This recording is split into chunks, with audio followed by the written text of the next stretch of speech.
sejahtera, Debat Bola episod 54. Saya Amir Fuad bersama dengan Jufri Juki, Izzy Nazri, Amir Arafat dan tetamu undangan kita pada hari ini Encik Falik Firdaus. Okey, kalau nama samaran dalam Twitter apa? False New. Nickname lah tu. Bukan Uncle Fals. Boleh juga. Boleh juga. So hari ni kita ada Falik dekat sini hari ni. Sebenarnya topik yang kita nak bincangkan hari ni adalah topik tentang pembangunan bola sepak di Malaysia, which is kalau dipendekkan adalah, kalau dalam bahasa Melayunya apa balik? Program Pembangunan Bola Sepak Negara, PPBN. Kalau dalam English NFDP, betul. Tapi orang selalu sebut NFDP betul, lah. Betul. Aku tak nak sentuh in-depth pasal NFDP. Aku cuma nak sentuh satu bahagian tu je, which is hari tu dekat dalam Twitter, ataupun sebenarnya ada satu artikel atau satu dua artikel ni menyebut yang tentang adakah NFDP ni, apa jadi dengan graduan-graduan NFDP ni? Adakah bila tak ditempatkan di pasukan ke, mana dia orang pergi? Basically mana dia orang pergi? Adakah benda ni adalah tanggungjawab NFDP ataupun benda ni gagal ke, macam mana? Adakah dianggap gagal ke, macam mana sebab NFDP tak dapat nak tempatkan dia orang, ataupun macam mana? Kita nak korek yang bab tu sebenarnya. Ada persoalan sekarang dia, okey, nak katakan aku tak berapa pasti untuk first batch ni. Aku tanya Falik dulu. Untuk first batch ni yang keluar sebagai graduan umur 17 tahun lah kat mana dia orang pergi ni? Yang kita tahu banyak pergi ke Selangor dan JDT, betul? Selangor dan JDT. Betul. Correct. Kalau untuk first batch ni diorang lahir tahun 2002. Okay. So batch 2002 ni about 50 players macam tu.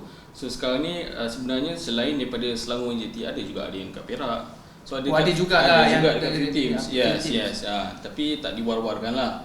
Tapi kita tahu majority of the players pergi kat Selangor because kita tahu Selangor offered better contract to them. Maksudnya tu jawab. Ini jawapan buat sedap.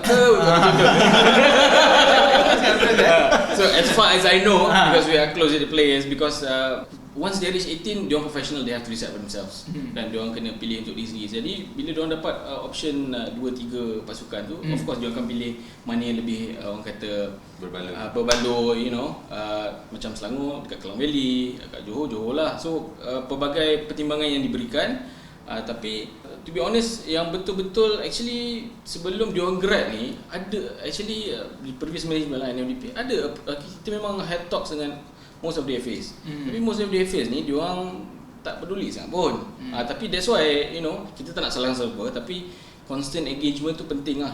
The first batch ni banyak pergi ke Selangor dengan JDT because they are seen as the most proper teams in Malaysia. Okay. Actually dah banyak kau cover kat situ, tapi nak cakap yang Falik ni involved directly dengan previous management NFDP. Benda pertama sekali kita kena rujuk adalah objektif NFDP itu sendirilah.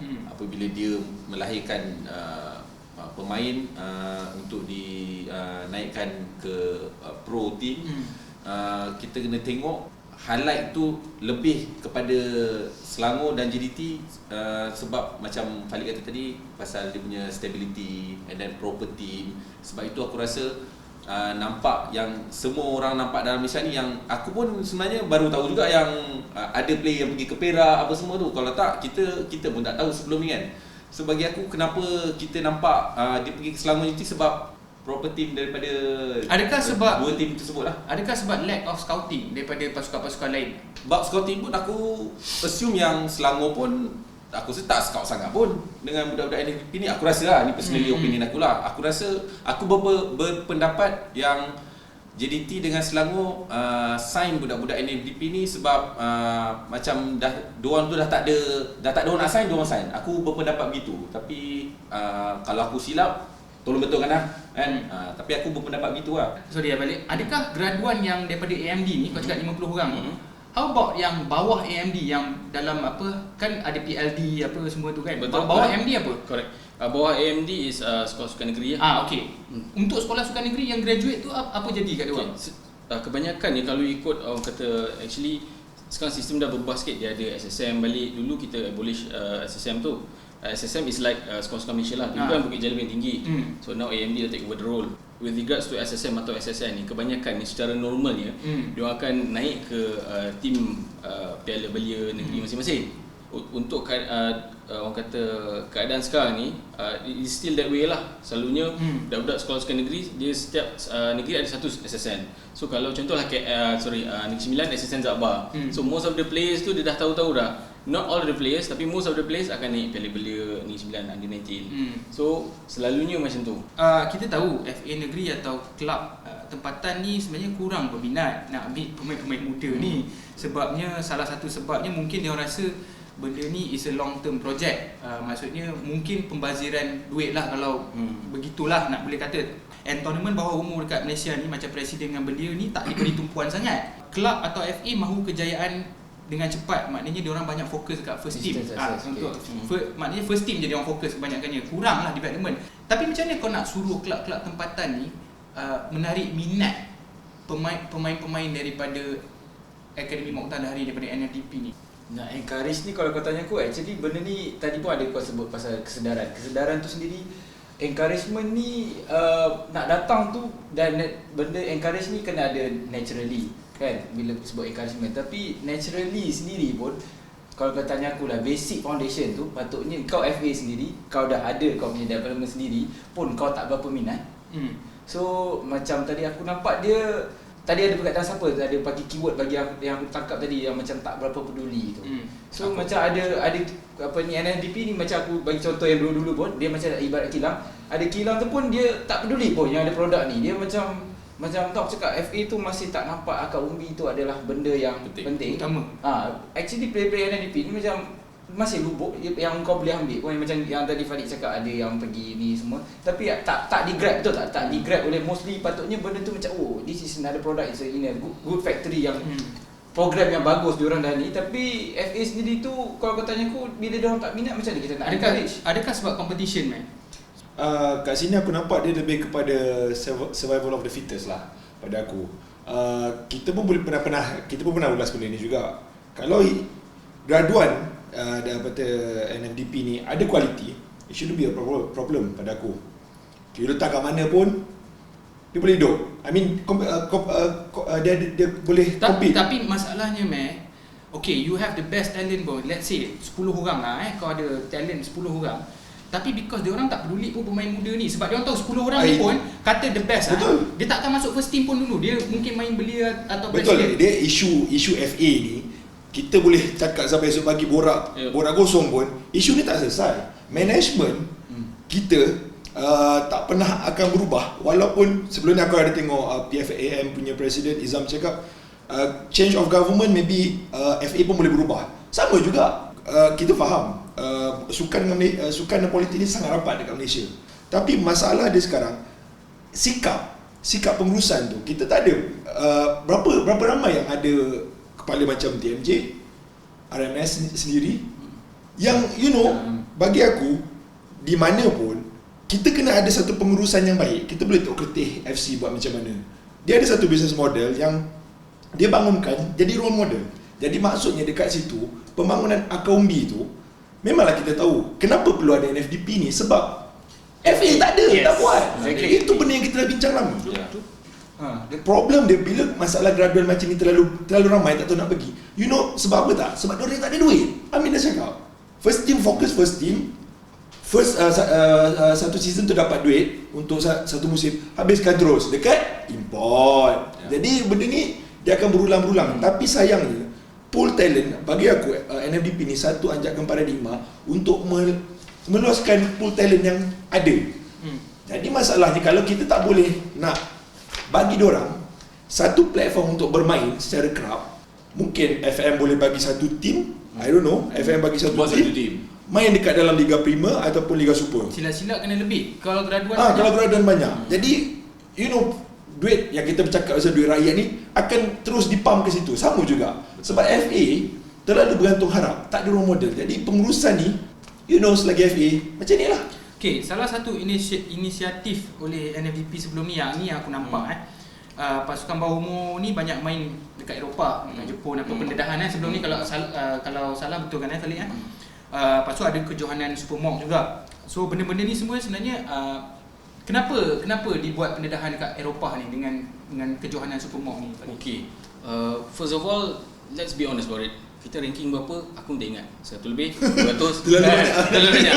So if we compare ourselves Malaysia dalam konteks cerita orang tengok sekejap so kita compare negara kita dengan negara-negara yang lebih bagus, kenapa all these Europe punya teams nak datang and scout our players? Because we are actually out of the radar. So one of the initiatives is we bring our boys there, we showcase the boys over there so that the scouts will look. Of course ada yang skeptical kata kalau umur dia 14-15 dah scout tengok dia orang still main kat Malaysia umur 17-18, because it needs continuous scouting. So a player can be good at 15, suddenly they're down at 16, it's still in a development phase. So I share something, masa 2016, so NFDP decided to join this tournament called Torneo delle Nazioni. It's dalam bahasa English is Tournament of Nations. Okay, I think about 12 team participated, under 15 teams.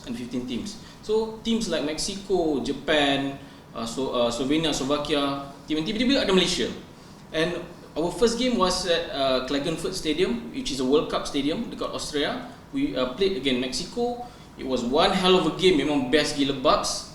Boleh. So nak habiskan dia. So masa tu aku semacam shit, we have hope for World Cup. So Mexico is one of the best teams. At that game bagi aku now we have Lokman Hakim under 18 place. Dia memang tapau all these Mexican defenders whatever. So scout were impressed at that time. So lepas kita main the likes of Croatia, kita kalah 3-2. We lost but we learn so much about them. And they start asking about actually Malaysia ada talent juga. So kita mula dapat invitations for this tournament. So in a way we are promoting our talents abroad. Yeah. So we are saying actually we have talents. So itu sebab itulah inisiatif and also panggil tim luar untuk datang untuk promote cup tapi sekarang ni dia dah jadi macam case Lokman ni juga, because pemain-pemain ni umur 15 bagus 16 mungkin bagus, 17 kita tak tahu lagi, 18 kita tak tahu lagi. Tapi masalah utama sekarang ni walaupun kita showcase talent kat luar, dia tak boleh sign kita because under FIFA rule player hanya boleh sign kat luar umur 18. So macam mana kau rasa nak selesaikan masalah ni, because umur kau 17, kalau development phase kau dah graduate lepas tu 17 ke 18 tu nak tunggu kau sign untuk another club. Contoh kalau PSG minat dia masa umur dia 16, tak semestinya dia akan minat budak tu masa umur dia 17-18. Betul. Kalau pada akulah, daripada kita nak keluar dari rumah tu, baik kita baiki rumah kita sendiri. Maksudnya kita baiki liga kita sendiri. Jadi benda ni sebenarnya aspek ni besar. NFDP ada satu blueprint yang pada aku agenda kebangsaan yang patut dicapai oleh semua pihak. Mungkin tak tercapai, aku pun tak tahu sama ada korang punya manpower tak cukup ke, ataupun FA punya thoughts sendiri perlu mencapai benda tu. Maksud aku dia perlu, orang dahulu you kena capai lah, you kena grad lah, you kena bantu sekurang-kurangnya. Kalau 50 tadi ada 50 graduan, kalau ada 10 tim ambil, seorang dah boleh dapat 5 paling kurang. Maksudnya kat sini financial tu pun you ada problem untuk you ambil ni. These 5 players kan, drafting system ke apa, the best player ada drafting system, kita boleh ambil banyak sebenarnya. Konsep di luar kita bawa ke sini. US syoknya dulu tengok siapa drafting player yang paling famous dan masuk tim mana kan. So dia dia part somehow kena, dia terpati pun kena tolong. Itu pandangan aku lah. Aku tak tahu pandangan kau. Okay, Zul, YBKJ dari Jamaluddin ada respon dekat Twitter. Dia cakap dia ada plan sebenarnya nak tempat pemain-pemain ni di dalam dan luar negara, tapi sadly terbantut sebab tukar management pada tahun 2018. Jadi tujuan dan arah pun bertukar. Tapi itulah, sadly kat Malaysia ni sukan involve dengan politik. So samalah juga dengan pasukan negeri. Bila kita cakap dengan pasukan negeri, sebab tu bila orang politik masuk pasukan negeri, dia semua nak short term planning kan? Maksudnya kalau aku tak menang untuk first team ni, nanti kalau orang lain tukar pun dia akan, benda tu cycle benda yang sama kan? Kau agree dengan apa kenyataan YBKJ?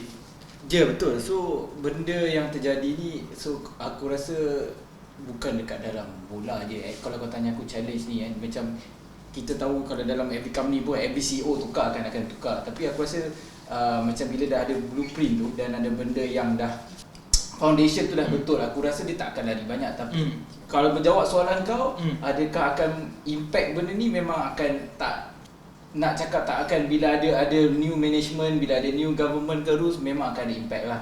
memang akan dia ada benda tu akan ada efek benda ni semua.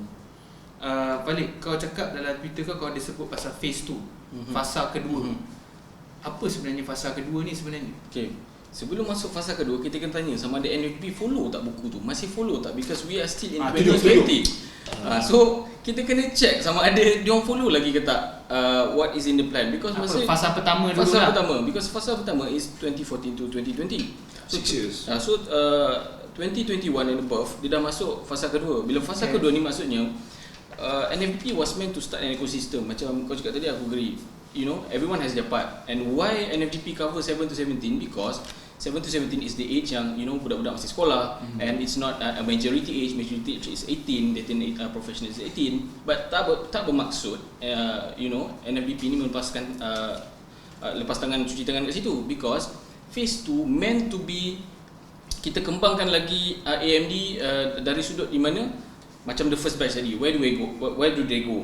And sepatutnya by 2020 AMD dah siap. So AMD meant to be, you know, macam hub like Aspire Academy, you offer groundsman punya certificate, you know, it's all in the plan. Because you have 10 fields and you ada stadium. Actually, just to share with you, NFDP punya trip, when we go to Europe punya trip, we went to the centres to see how they do things. And kita berpegang pada di mana kita tak nak grand pun, at least we need the basic facilities. So bila kita pergi Valdebebas, Real Madrid, kita tengok macam mana diorang buat punya rehab, hydroterapi apa semua. So actually we adapt, we took photos, everything, we had discussion over there, then we brought it back to our place. So phase 2 ni sebenarnya dia lebih daripada 7 ke 17. Dia lebih kepada, you know, nak kickstart the industry. Because walaupun kita duk cakap industri bola sepak kita bukan industri. Kalau kita industri bola sepak, kita dah boleh main bola dah sekarang kan. So sekarang tak penting pun. So that is masa the drafting of the plan, that is the initial plan lah for phase 2. Ada sebut pasal FA negeri memang tak minat dan sebab tu penting club licensing. Okay, club licensing ni dia macam ni tau. Dia bukan overall FA tak minat. Ada yang minat, tapi you kena tengok structure FA tu. Kadang-kadang ada FA yang walaupun, because FA ni dia structure ikut perlembagaan. Bila perlembagaan ni you ada presiden sampailah ke exco. So benda ni bukannya benda bergaji pun. So bila benda bergaji, orang pun nak buat wholehearted pun kadang you ada just there for amal jariah. Walaupun dia exco pembangunan ke apa ke, kadang dia tak ambil part pun. Of course lah, dia orang akan tunjuk minat dari segi ada buat lawatan, pergi AMD. Oh ada budak ni, budak Kedah ke, budak Sarawak ke apa, habis tang tu je lah. Dia tak follow up, dia tak ada, because you kena tanya dia balik. Walaupun dia ada pengarah teknikal, dia ada tak head of youth development. Kadang-kadang dia ada head of youth development tapi sibuk dekat tim belia. So dia orang tak tengok yang bawah-bawah ni. Jadi why the need of club licensing regulation ni is because for you to compete professionally kat AFC dengan sekarang ni FM dah mula bermasuk, bukan nak isap tapi good job FM. Club licensing ni you ada 6 criteria tau. You ada legal criteria, professional criteria, infrastructure untuk you dapat lesen. So you ada lesen tak silap A, B macam tu lah. For you, kalau you fulfill certain criteria, you boleh compete kat Liga Super. Kalau you tak fulfill, you compete kat Liga Premier. Why it is important? Because dalam club licensing dia set, kalau you nak ada lesen ni, you kena ada youth team. So dia mewajibkan team tu ada youth team. So maknanya nak tak nak pasukan FA tu kena fokus juga kat youth team lah. Kalau dia nak lesen tu. Betul. And club licensing regulation akan memaksa di mana pemegang jawatan tu dia akan memisahkan. Dia macam ni lah. Sekarang ni kita FA, contohlah Selangor FA, Football Association. Bila Football Association ni, you ada affiliate, you ada kelab-kelab bernaung. So semua diundi and what not lah. Bila UFC ni, you separate entity, you berdaftar dengan sekarang ni I believe FM in the talks dengan nak privatize benda tu. So FC dia akan bawah SSM lah, maknanya corporate entity lah. Bila macam tu, FA boleh fokus kerja hakiki dia. Apa kerja hakiki FA? Macam kat Manchester FA ada Manchester United, Manchester City. Tapi Manchester FA tak menyibuk nak bertanding Premier League. FA fokus promote football, buat grassroots courses, buat refereeing courses. So club tu bila once semua tim kat Malaysia ni dah dapat lesen, dia dah pisahkan antara kerja FA dengan FC. FC ni kerja kau bertanding je. FA buat kerja grassroots. So once semua tim dah fulfill, And I believe FM is doing the job sebab yelah FM pun dia nak Banyak puji ni balik betul. Jangan ban aku. So, because dia orang pun faham tau Malaysia buat politik dengan A kan. So dia orang slowly lah I was told. So that is very good. Slowly certain teams are changing to FC. And walaupun dia tak announce lagi, so slowly dia FA akan buat hal FA, FC buat FC. So I believe that is the way. That is the way lah Kalau tak banyak game, kita akan rasa pemain tu lama-lama dia skill dia akan berabuk kan, and then mungkin dia dah tak boleh nak perform. Bila kita banyakkan game, mungkin kita boleh bantu diorang dari segi untuk asah bakat diorang dengan lebih tajam. Pemain ke-12 dengan kerjasama Tiki Taka Design, boleh follow Instagram Tiki Taka Design. Min, next. Okay, boleh follow kita orang punya media sosial, Twitter apa Zee? Pemain_ke_12, Facebook Pemain ke-12, search. Kalau nak buka shopping, kat Shopee klik link kita dekat YouTube kita kat description tu, boleh klik link kita beli barang-barang. Kalau nak beli kat Shopee, klik link pakai through kita punya. Kenapa klik situ Matt? Itu kita boleh dapat sikit lah. Nanti kita boleh upgrade lagi kita punya studio kan, untuk orang juga. yes. Okay, kita jumpa lagi.